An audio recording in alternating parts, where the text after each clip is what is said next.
The Fabelmans ou le grand déballage pudique de Steven Spielberg. Une confession à peine déguisée, traversée par les fantômes du passé et la lumière fragile d'un projecteur Super 8. Il faut oser. Il faut oser à plus de 70 ans déballer ainsi sa propre enfance, la livrer en pâture au monde du cinéma et s'en remettre, presque nu, au regard du spectateur. Mais Steven Spielberg n'a plus rien à prouver. Il n'est pas ici pour plaire ni pour briller. Il est là pour comprendre, pour recoudre, pour dire adieu à ses parents enfin. The Fabelmans, c'est d'abord un miroir, celui dans lequel un jeune garçon, Sammy, regarde un film et voit s'ouvrir un monde. Celui d'une caméra tremblante, capturant les premiers émois de l'image, les premiers mensonges du montage. Le film raconte cela, le basculement irrémédiable de l'enfance dans la fiction. Et dans cette fiction, Spielberg insuffle une vérité à couper le souffle. Ce qui frappe, ce n'est pas l'émotion, encore qu'elle soit omniprésente, mais la pudeur. On aurait pu craindre l'écueil du pathos, l'auto-célébration du génie précoce ou la larmichette facile. Rien de tout cela ici.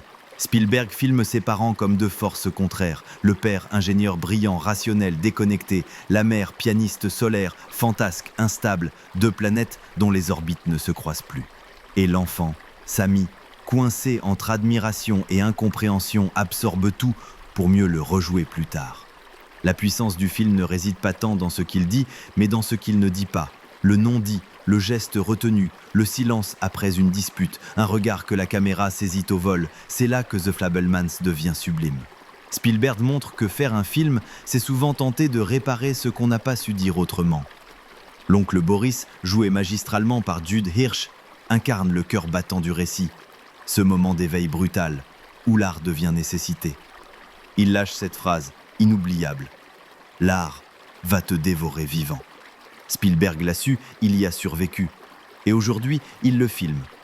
L'hommage au cinéma n'est jamais appuyé, jamais lourd. Il se glisse dans les coulisses, dans les scènes de tournage amateur, dans les astuces bricolées, dans le regard émerveillé d'un adolescent découvrant le pouvoir de l'illusion.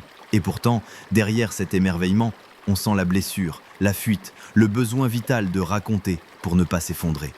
La dernière scène, malicieuse et bouleversante, boucle la boucle. Une rencontre, que l'on ne dévoilera pas, vient offrir à Sammy et à Spielberg une bénédiction silencieuse. Tu peux y aller maintenant, tu peux filmer. Alors, The Fabelmans, chef-d'œuvre ? Peut-être. Ou peut-être simplement le film le plus vrai d'un homme qui, toute sa vie, a maquillé l'intime sous les étoiles d'Hollywood et qui, pour une fois, se retourne.